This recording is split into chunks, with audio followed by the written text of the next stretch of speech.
नमस्कार। आज हम महाकवि केशवदास जी द्वारा रचित विश्वामित्र और जनक की भेंट भाग 6 पढ़ेंगे और इसकी व्याख्या समझेंगे। स्वागता छंद। रामचंद्र कटि सो पटु बांध्यो, लील यैव हर को धनुषांध्यो। नेकु ताहि कर पल्लव सो छुए, फूल मूल जिमि टूक करयो द्वय। रामचंद्र कटि सो पटु बांध्यो। कटि अर्थात कमर, पटु अर्थात वस्त्र। इस प्रकार महर्षि विश्वामित्र जी की आज्ञानुसार श्री रामचंद्र जी ने अपने कमर में पट बांध लिया। लील यैव हर को धनुषांध्यो। लीलयैव अर्थात सहज ही में या बड़ी सरलता के साथ या आसानी से, हर अर्थात शिव जी के, धनु अर्थात धनुष को, सांध्यो अर्थात उठा लिया या पकड़ लिया। अर्थात बड़ी ही सरलता के साथ उन्होंने शिव जी के उस विशाल धनुष को अपने हाथों में उठा लिया। नेकु ताहि कर पल्लो सो छुए। और जैसे ही ताही अर्थात उस धनुष को उन्होंने अपने हाथों से नेकु अर्थात जरा सा छुआ, फूल मूल जिमि टूक करो द्वय, वैसे ही फूल मूल अर्थात कमल नाल की तरह टूक करो द्वय, धनुष के द्वय अर्थात दो, टूक अर्थात टुकड़े हो गए। सवैया। उत्तम गाथ सनाथ जबै धनु, श्री रघुनाथ जु हाथ कलीनो। निर्गुण ते गुणवंत कियो सुख, केशव संत अनंतन दीनो। ऐचो जहीं तबहीं कियो संयुत, तिच्छ कटाक्ष नराच नबीनो। राजकुमारी निहारी सनेह सो, शंभु को साचो शरासन कीनो। उत्तम गाथ सनाथ जबै धनु। उत्तम गाथ अर्थात शिव जी का वह धनुष अर्थात जो सर्व प्रशंसित था। सनाथ जबै धनु, जबै जब, धनु अर्थात धनुष। श्री रघुनाथ जू रघुकुल के नाथ श्री राम जी। हाथ का लीनो, लीनो अर्थात लेना, अर्थात सर्व प्रशंसित। यह सब जगह शिव जी के उस विशाल धनुष की भयंकरता की चर्चा हो रही थी कि उस धनुष को कोई भी नहीं उठा पाया है। उस शिव जी के धनुष को रघुकुल के नाथ श्री राम जी ने अपने हाथ में लेकर उसे सनाथ कर दिया।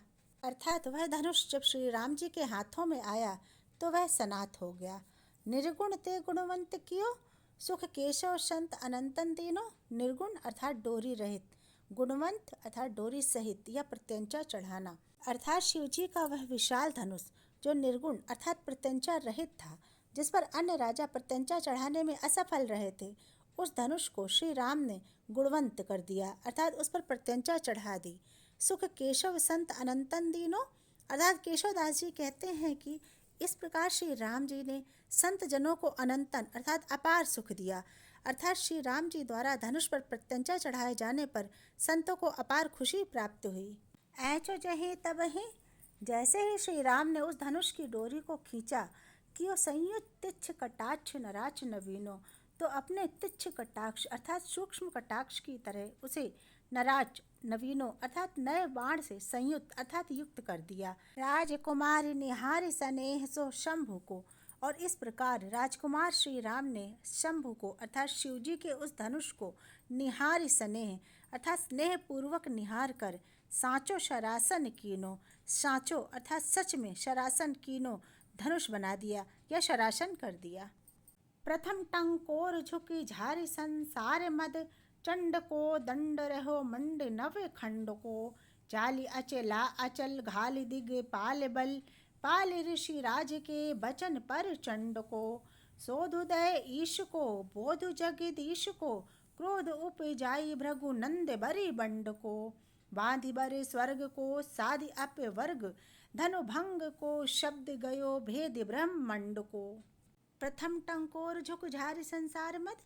श्री राम द्वारा शिव जी के उस भयानक धनुष भंग के समय या धनुष के टूटने के समय प्रथम टंकोर अर्थात प्रथम ध्वनि जो अत्यंत तेज थी, उस तेज ध्वनि को सुनकर झुक झारी संसार मद अर्थात संसार का घमंड नष्ट हो गया। अर्थात धनुष को कोई भी नहीं तोड़ सकता, ऐसी बातें जो संसार में फैली थीं वह भ्रम टूट गया। चंड को दंड रहो मंडी नव खंड को। चंड को दंड अर्थात कठोर धनुष, रहो मंडी अर्थात भर गया। नवखंड, नवखंड है इला रमणक हिरण्य कुरु हरि वृष किमपुरुष केतुमाल तथा भारत। अर्थात शिवजी के उस कठोर धनुष की प्रथम टंकार की ध्वनि पृथ्वी के 9 खंडों में भर गई या गूंज उठी। चाल अचला अचल घाल दिग्पाल बल। चाल अर्थात चलायमान या हिलना, अचला अर्थात पृथ्वी, अचल अर्थात पर्वत, घाल दिग्पाल बल अर्थात दिक्पालों के बल को कम करना या कमजोर करना, अर्थात धनुष के टूटने की उस गूंज ने पृथ्वी तथा पहाड़ों को हिला दिया या उनमें कंपन उत्पन्न कर दिया। घाल दिग्पाल बल और दिग्पालों के बल को कम कर दिया।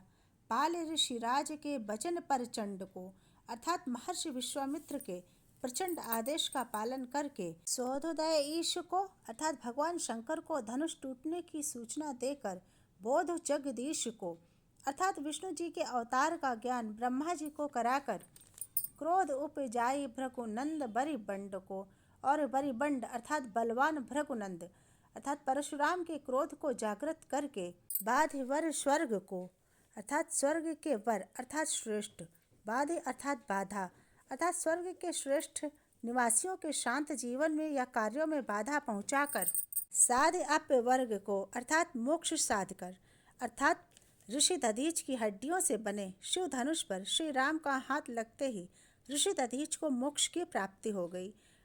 ऋषि दधीच को मुक्ति या मोक्ष प्रदान करके धनु भंग को शब्द गयो भेद्य ब्रह्मंड को उस धनुष के भंग होने की गूंज या ध्वनि संपूर्ण ब्रह्मांड को भेद गया अर्थात संपूर्ण ब्रह्मांड में धनुष भंग की गूंज फैल गई।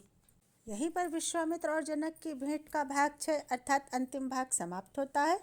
मिलते हैं अगले कवि के साथ। अगर आपको मेरा यह वीडियो पसंद आया हो तो कृपया लाइक करें, शेयर करें, सब्सक्राइब करें और बेल बटन पर क्लिक अवश्य करें। धन्यवाद।